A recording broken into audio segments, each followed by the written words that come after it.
क्या मनुवाद में दलितों को वोटिंग राइट्स है?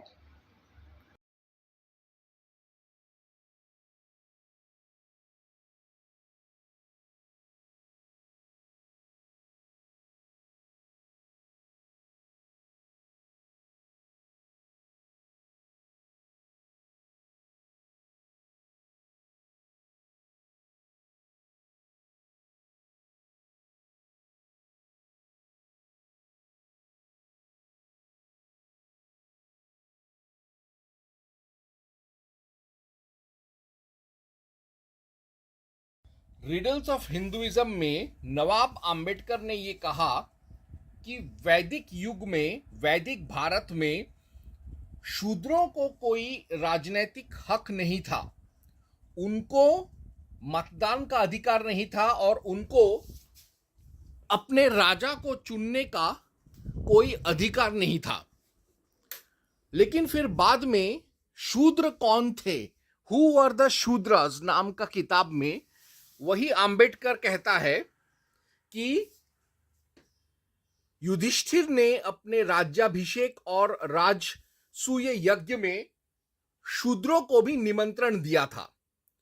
तो आम्बेडकर खुद थोड़ा सा कंफ्यूज्ड था कि क्या शूद्रों को राजनीतिक अधिकार था कि नहीं था। इसीलिए उसने ऐसा दो अलग अलग पुस्तकों में ऐसा दो विरोधाभासी बात बोला है। तो मैं आज इस बात का सत्यता सोचने का कोशिश करूंगा कि क्या वैदिक भारत में शूद्रों को राजनीतिक अधिकार था या राजनीतिक मतदान का अधिकार था कि नहीं। तो इस सिलसिले में सर्वप्रथम मैं ये पहले ही बोल देता हूं कि नवाब आम्बेडकर ने क्या कहा था, Shudras banned from political involvement and king selection. तो उसने ऐसा क्यों कहा था? उसने ऐसा इसलिए कहा था क्योंकि महाभारत सभा पर्व राजसूय यज्ञ पर्व 36.9 में लिखा है, Shudras not allowed to do Rajasuya rituals. यानी राजसूय यज्ञ के कर्मकांडों में शूद्रों को कोई कर्मकांड करने का अधिकार नहीं दिया था वैदिकों ने। तो उसके लिए मैं पढ़ूंगा महाभारत सभा पर्व राजसूय यज्ञ पर्व 36.9।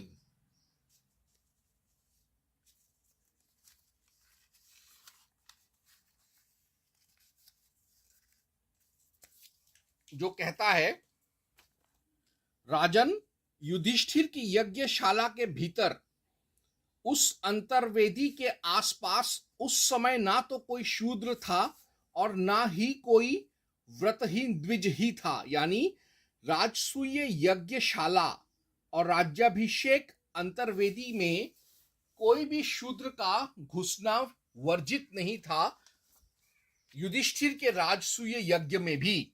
लेकिन ऐसा क्यों लिखा है उसके लिए पढ़ना पड़ेगा Manu 2.172, only initiated Pandit can do complex rituals. अर्थात जो अनुभवी शिक्षित दीक्षित पंडित है, व्रतधारी पंडित है, जिसने सारे शास्त्र और वेदों का अध्ययन किया है, उसी को, और जिसने राजसूय यज्ञ में पारंगत हासिल किया है, उसी को राजसूय यज्ञ और दूसरे बड़े बड़े जटिल यज्ञ करने का अधिकार था। मैं पढ़ रहा हूं मनु 2.172। स्वधा नियम के बिना अर्थात श्राद्ध मंत्रों के सिवाय वेद मंत्र यज्ञोपवीत के पहले नहीं उच्चारण करे, क्योंकि जब तक वेद में अधिकारी नहीं होता तब तक शूद्र के समान है।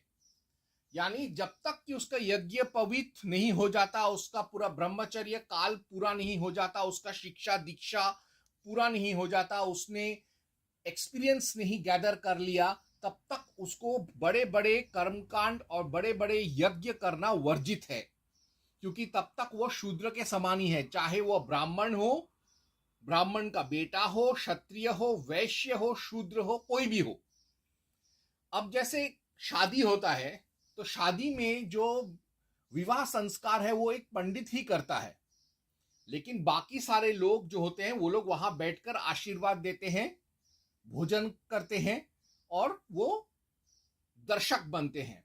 लेकिन जो सात फेरे लेना और विवाह का जो संस्कार है वो विवाह मंडप में पंडित ही करता है। पंडित के देखरेख में दूसरे लोग, माता पिता लोग करते हैं। ठीक वैसे ही राजसूय यज्ञ में, हालांकि उस या राजसूय यज्ञ के वेदी में शूद्रों को और दूसरे पंडितों को जिन्होंने शिक्षा नहीं लिया था राजसूय यज्ञ करवाने का, उनको भले ही राजसूय यज्ञ का कर्मकांड करने ना दिया हो, भले ही शूद्रों को राजसूय यज्ञ करने का कर्मकांड ना दिया हो करने के लिए, ना ही वो लोग खुद अपने हाथों से मुकुट पहना रहे हो, राज्याभिषेक कर रहे हो, क्योंकि उस कर्मकांड का उनको तजुर्बा नहीं है, शिक्षा दीक्षा नहीं है। लेकिन महाभारत सभा पर्व राजसूय यज्ञ पर्व 33.41 में लिखा है, शूद्रास इनवाइटेड इन राजसूय यज्ञ एंड राज्याभिषेक। परंतु उसी राज्यसूय यज्ञ और राज्याभिषेक में युधिष्ठिर का, उसमें शूद्रों को बुलाया गया था ताकि वो उसमें सम्मिलित हो सके, वो उसके प्रत्यक्षदर्शी बन सके, आई विटनेस बन सके,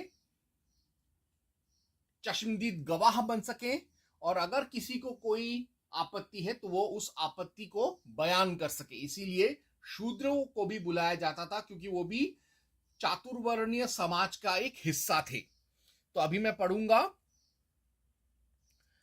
महाभारत सभा पर्व राजसूय यज्ञ पर्व 33.41।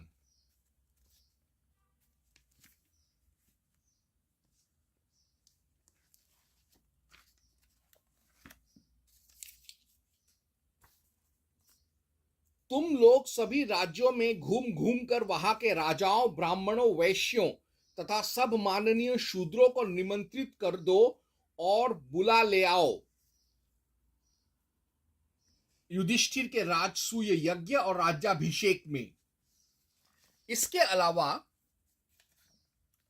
महाभारत शांति पर्व राजधर्म अनुशासन पर्व में लिखा है 85.7.9 में, शूद्रास इन मिनिस्टेरियल काउंसिल, अर्थात जो काउंसिल ऑफ मिनिस्टर्स होता है, मंत्रिमंडल होता है, उसमें शूद्रों को भी स्थान प्राप्त था। यानी एक तरीके से राजा का चुनाव करना, राजा का बहिष्कार करना, इसमें भी शूद्रों का एक अहम किरदार था। तो मैं पढ़ रहा हूं महाभारत शांति पर्व राजधर्म अनुशासन पर्व 85.7-9। राजा को चाहिए कि जो वेद विद्या के विद्वान, निर्भीक, बाहर भीतर से शुद्ध एवं स्नातक हों, ऐसे 4 ब्राह्मण, शरीर से बलवान तथा शस्त्रधारी 8 क्षत्रिय, धन धान्य से संपन्न 21 वैश्य, पवित्र आचार विचार वाले 3 विनयशील शूद्र तथा 8 गुणों से युक्त एवं पुराण विद्या को जानने वाला एक सूत जाति का मनुष्य, इन सब लोगों का एक मंत्रिमंडल बनावे।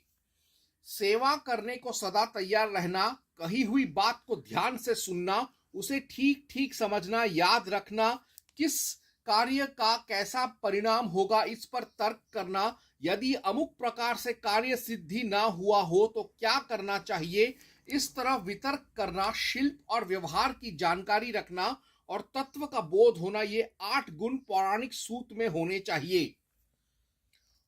उस सूत की अवस्था लगभग 50 वर्ष की हो और वह निर्भीक, दोष दृष्टि से रहित, श्रुतियों और स्मृतियों के ज्ञान से संपन्न, विनयशील, समदर्शी, वादी प्रतिवादी के मामलों का निपटारा करने में समर्थ, लोभ रहित और अत्यंत भयंकर 7 प्रकार के दुर्व्यसनों से बहुत दूर रहने वाला हो।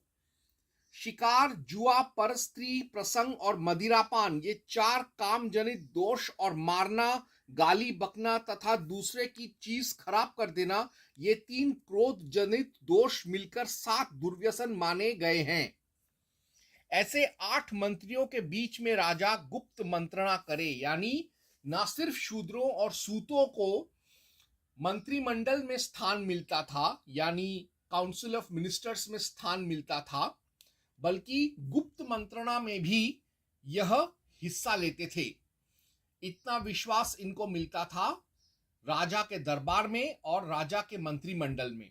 तो इन्हीं प्रमाणों से मैंने साबित कर दिया कि यह कहना कि वैदिक भारत में, वैदिक युग में शूद्रों को कोई राज दरबार में सम्मान नहीं मिलता था, उनको मंत्रिमंडल में स्थान नहीं मिलता था, उनको राजसूय यज्ञ में स्थान नहीं मिलता था, उनको राज्याभिषेक में हिस्सा लेने का मौका नहीं मिलता था, या उन्हें दरबार में मतदान करने का और राजा के चुनाव करने का